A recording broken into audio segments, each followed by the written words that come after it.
Arsenal's UEFA Champions League takeover. I've been seeing this on my homepage a few times and I've been like not watching it. So I'm going to check it out now. Let's see what this is about. Obviously, Arsenal's UEFA Champions League takeover. They beat Real Madrid. Arteta has transformed Arsenal into monsters. When we go away, I don't know what they do to those players, but they turn into warriors. Dominating a team that wins Champions Leagues for fun. Does it matter more that it was against Real Madrid? Does that make it feel bigger? Yeah, it does, to be fair. Nobody expected. Henry. Mate. Henry ran amok in Real Madrid 06, I think. On this side, I'm going to go for Real Madrid to beat the Arsenal. Unfortunately, Arsenal, Real Madrid. Arsenal, Real Madrid. Of course, Real Madrid. Arsenal, during a season where they were dealing with injury after injury, playing a midfielder up top. First time shot, 3-0! Yeah. What a fantastic finish! And yet they still destroyed the biggest club in the world. Mbappe, Mr. I'll do it 10 times more, Bellingham, all on the pitch, yet the best players were on Arsenal. Absolutely unbelievable work from Declan Rice. This is why they say Rice is a staple of every diet. In the Premier League, they had to deal with injuries and poor reffing decisions. Look at that. They were still good defensively, but found it hard to break other teams down. They were lacking that killer edge in the attack. But in the Champions League, it has been a different story. Arteta's tactics have worked better. Nobody can break them down. And when they needed a goal, they came up with a moment of magic. Rice at the Emirates, Saka at the Bernabeu. New memories to add to that clip of Henry dog walking Madrid at the Bernabeu. Here's Henry getting cleared. It's Thierry Henry! He scored! He scored for Arsenal in the Bernabeu! Basically identical celebrations, both at The same. the Bernabeu, you and Thierry. Very cool. He's done the same here, so it's nice that we can both share this picture. It's these moments that Wenger envisioned when the Emirates Stadium was built. The hope that under the bright lights, Arsenal could compete with the very best that Europe has to offer. There is no Arsenal, bigger club you can defeat in the Champions League than Los Blancos. One of the best nights in my football career, for sure. And it wasn't some lucky win. The Gunners dominated Real Madrid across both legs. Madrid tried all these comeback gimmicks, remontada posts. Those things don't work when you have Alaba getting cooked by Saka every minute of a match. A big win for the world to see. Hence why you got all these celebrities coming out and bandwagoning. All I'm saying is I didn't see Anne Hathaway singing about Arsenal back when they were Same. I saw that. I thought this is going to be some bullshit. getting slapped around in Anne Hathaway. Go away. 2021. As great as the players And have go been, away. a lot of appreciation has to go to Mikel Arteta. He transformed the entire mentality of this side. But I have to be as competitive as possible. Arsenal weren't even sniffing Champions League football before he arrived. And when they did have European football, they were getting embarrassed. What's he chatting about? Now they're picking up wins in the business end of the tournament. Come on. Arteta has brought back the physicality and mentality that made the Gunners great. And I'm looking at Arsenal and thinking, this is a top team. Arsenal had always been a team that dominated teams physically. Damn, I remember that. You remember that. He missed that penalty. As seen from the success they saw under George Graham and the early days of Wenger. The men who typify Arsenal with us. But in recent times, they had lost their edge. Before Arteta joined, you would watch them sometimes and, they wouldn't have that physical approach in games. You're not going to bully us now. They became known as a team that played beautiful football, but were bullied out of matches. He is a specialist in failure.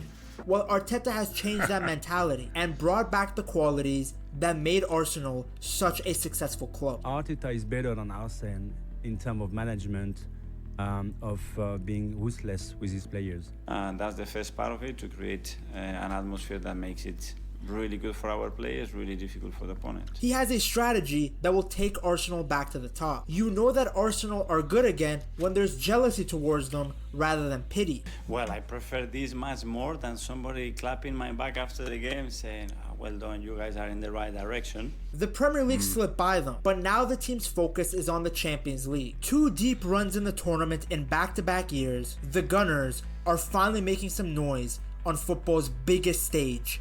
Come the on. historical kings of European football are out. To understand why Arteta's transformation of Arsenal is so important, I have to show you what Arsenal football used to be like. When Arsene Wenger took charge of Arsenal in 1996, he transformed the team into one of the greatest forces in English football. Big facts, man. Shout out the legend, Arsene Wenger, man. In the 1997-1998 season, Arsenal won their first Premier League title, finishing 7 points ahead of Sir Alex Ferguson's Manchester United. This win began a period of success for the club. Wenger was a tactical genius and had an ability to really help young players improve, which kept Arsenal at the top. The early 2000s were a golden time for the Gunners. They won both the league and the FA Cup in the 2001-2002 season, thanks to star players like Thierry Henry and Dennis Bergkamp. Arsenal are the champions. I love Bergkamp as well. What a They've legend. taken the title away from Manchester United, and they have done the double. Under Wenger, Arsenal won 3 Premier League titles, including the remarkable 2003-2004 season where they went undefeated, earning the nickname the Invincibles. Arsenal Crazy. And no one done that, boy. That's crazy. entire league campaign without losing. Undefeated. To not lose a single game in the entire league campaign is something that is almost impossible to replicate. It showed a level of dominance and brilliance that hadn't been seen before. At this time, Arsenal played fluid football, but were also an insanely physical team. The midfield So partnership good. of They were so good that period. The best team. Honestly, I'm an Arsenal fan, obviously, but you gotta admit, man, when you look back in hindsight and when everything's all said and done, and we're all sitting on a great porch and reminiscing on football, you gotta look back and you gotta say, fuck, that invincible Arsenal team was like the best team in the fucking world at that time. Untouchable. Just can't win a European thing. European trophy, that's the thing. Patrick Vieira It's and gonna Gilberto change. Silva was scary. 2 giants that were good both defensively and going forward. In defense, they had Sol Campbell and Kolo Touré, a wall with Jans Lehmann behind them. Everyone understood their role and executed with precision. As we will see later in the video, Arteta is making his own type of unbreakable defense. Just like Wenger's early 2000 Arsenal sides, Arteta knows that a good defense is the foundation for a title-winning side. But you see those 2 centre-backs at that age in the Premier League doing what they're doing, that's very strange, but credit to them. There is something there that is not tangible, but it's very, very important in certain position, and those 2 certainly have that. But that greatness was tough to maintain. After the remarkable unbeaten season in 2004, Arsenal saw a notable drop in their performance and faced a period without winning any trophies. Do you look at the difference now following the Invincible year, when you win the league, and how quickly it changes? We didn't improve. They reached the final of the 2007 and 2011 League Cups, but lost both. With the performances dropping, they began to lose some of their most important players. We're losing players, key players. Patrick Vieira, Perez, Ashley Cole, and Ljungberg were sold to begin a rebuild around the new up-and-coming young talents like Cesc Fabregas. And because of Cesc, the player that he was, he started to think that he had to build the team around Cesc Fabregas. Club legend Henry signed for FC Barcelona after 8 years at the club. I wanted to do it though because I think you have to leave a club a certain way. And I thought it was the proper way to leave it. Former keeper Lehmann believed this transition was too quick, and that the younger players did not learn the old values of the title-winning sides. It's not easy. The philosophy seems to have shifted a little bit. As the face of the Arsenal setup that's what I guess the older boys would say. rapidly changed, so did their ambitions, as Arsenal began to convert into a global brand. The innovative idea to leave Highbury to move to the Emirates Stadium was taken on the assumption it would open the club to achieve a greater commercial revenue, which would in turn be used to fund future transfers. That was the plan at least. But for a while after 2006, the board tightened their spending. They seemed to be happy just creeping into the top 4 and collecting money rather than trying to compete for titles. No money. The money went into the stadium. Yep. And we were losing players every single year. They're not really filling them in. A lot of money was going to that stadium. Yep. Loss in physicality was one of the most notable things to change about Arsenal. The physicality is not there. Before we had a combination of physicality, character, and technical skill. These 3 ingredients right now are not seen together. The Invincible side combines skill with character and athletic ability, but this new Arsenal side under Wenger only focused on skill. The most significant signings between 2004 and 2009 I can't think of a word to describe that bunch. I could, but it might not be usable on television. But they're certainly not what I would call the type of characters that you would want to win you a league. The powerful characters, the strength that you need running through your team. This is something that Arteta was able to immediately identify and fix, which I will show in detail later in the video. We have to be dominant, we have to show passion, and we have to show aggression. The 2011 Arsenal team wasn't bad, but although their football was aesthetically pleasing on the eyes, they weren't winners. What's worse is they began to lose their star players regularly now. Players knew that if they wanted to win trophies, their best chance was outside of Arsenal. Fabregas, who was at the heart of the Arsenal rebuild, left to go to Barcelona. Samir Nasri joined Manchester City and won a Premier League title. I knew that I made the right decision. Van Persie left to join rivals Manchester United after having his best individual season at Arsenal. And then he won. In 2012. Next season, he won the Premier League with United. I had to wait for so long for my first title. Even when there were some bright moments, like landing Mesut Ozil from Real Madrid, then winning the 2014 FA Cup, it was followed by disappointment, like their 10-2 aggregate loss to Bayern in the Champions League. For Arsenal and Arsenal in the Champions League. I'll try to delete that from the memory of the mind. Nominated for the 7th successive season. Mustafi and all that. A reminder that they were not even close to the big teams in world football. The club was broken and a shadow of the teams we saw in the early 2000s. It's very sad. Very, very, very sad. I'm very sad tonight. The fans were upset and were now calling for Wenger to be fired.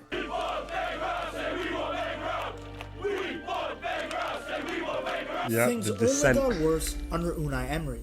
During his tenure, Arsenal did not qualify for the Champions League, and their overall performance on the field declined. They were on course to finish top 4, but they bottled it, losing against Wolves, Everton, Crystal Palace, and Leicester in their last 8 games. Arsenal fans had some hope left in their system because the team had still made it to a Europa League final. But that hope was gone after Arsenal ended up losing 4-1 to Chelsea. Another low point for Arsenal fans, being dominated in a cup final by one of their London rivals. They just fell up fucking shit. Oh, didn't they?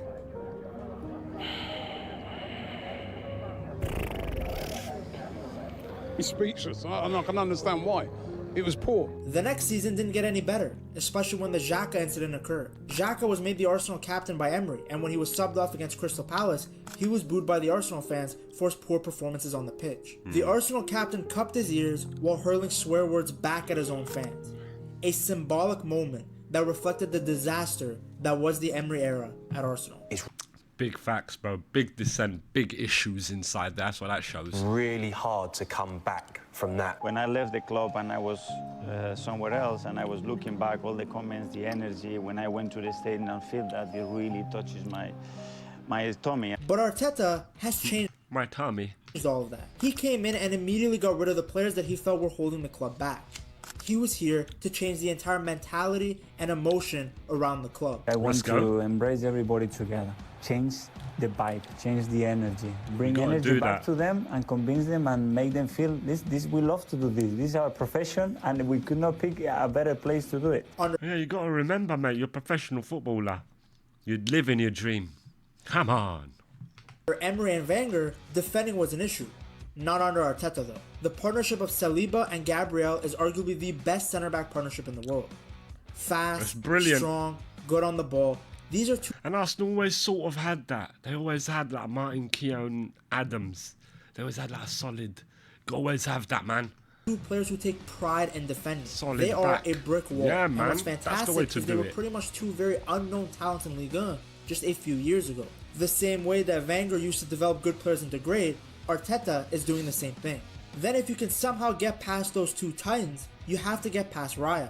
An incredible goalkeeper who can make clutch saves and is excellent with his feet. Yeah. They gotta make him Spanish #1. I'm shocked that he's not yet. True ideal modern day goalie. A lot of people question Arteta's desire to sign another goalie after Ramsdale's success. And now you sign another keeper and it's a catastrophe. But it's clear that the Spaniard is a huge upgrade. Put all these pieces together, and it's not a surprise that Arsenal have one of the best defenses in Europe. It takes an unbelievable amount of talent and organization to come to the Etihad and defend the way that Arsenal have. It shows just how stable the club has become ever since Arteta took over. Add Declan Rice to the mix, and you can see that Arteta is bringing back the physicality and athleticism that made the Gunners so dominant in the early 2000s. Arsenal haven't been able to replace Patrick Vieira for ages. That Vieira is so elusive, but Vieira is one of a kind, innit? You can't have a Vieira. But Rice, come on, boy. Midfielder role has been absent for literally decades. While Rice isn't as good as Vieira, he's about as good as you can get in a midfielder in the modern game. Great on the ball, fantastic athlete who is superb at winning the ball back. And he can even come up with clutch goals. As if that wasn't enough, Arteta added physicality to the attack as well by signing Kai Havertz. I don't really like Kai Havertz, if I'm being honest. But well, listen, you know, whatever. Signing was criticized by everyone, with people scratching their heads on why Arsenal were signing a Chelsea reject. But now, Arteta's plan is visible. Havertz provides some much needed strength and power in a position where Arsenal really had none. He came on as a sub to score an 89th minute winner against Brentford, a back post header that clinched a much needed 3 points for the Gunners in what was a physically demanding away match. Just 2 weeks later, Havertz came up big again, scoring an equalizer away against Lyon before Declan Rice scored the winner. His profile offers tactical flexibility, allowing the German to be able to be used in different roles and positions. From lay runs into the box to winning aerial duels, Havertz adds a new dimension to an already strong Arsenal. Let's go, Kai. This new increased physicality has helped Arsenal on the attacking end. They consistently come up with clutch goals from corners. It has allowed them to pick up 3 points from matches that seem lost. There is nothing evil about this. It's simply a team using every advantage they can get. They needed to gain every bit of advantage they could get. That meant staying down for as long as they did or delaying the... Yeah, mate, teams were fucking shitting themselves when it came to that corner. Gabriel and that coming up into the fucking 6-yard box and that. Gabriel and all that. Pulling up and that. Shitting themselves, mate. The restart. That's what you want. Really, who can blame them? Arteta continued to increase Arsenal's physicality with the signings of Marino and Calafiori. You can no longer push Arsenal over. They have skillful players like Odegaard and Saka, but they also have the physical players that can bully teams. It's a quality in the Gunners that we haven't seen in years. While the media wants to paint Arsenal as some evil team, fans will know that this is a sign of progress. Speaking of progress, no one has made a bigger push to superstardom than Saka. To see how Saka is following in the footsteps of Thierry Henry, star boy. Check out this video right here. Let's go. That was a great video. I'm glad I saw it come out 5 days ago. Definitely subscribing to the guy. Great video. I'll pin it when the time comes. I'm glad I watched that now finally in the end. As an Arsenal fan, obviously. You'd enjoy it more. Great video.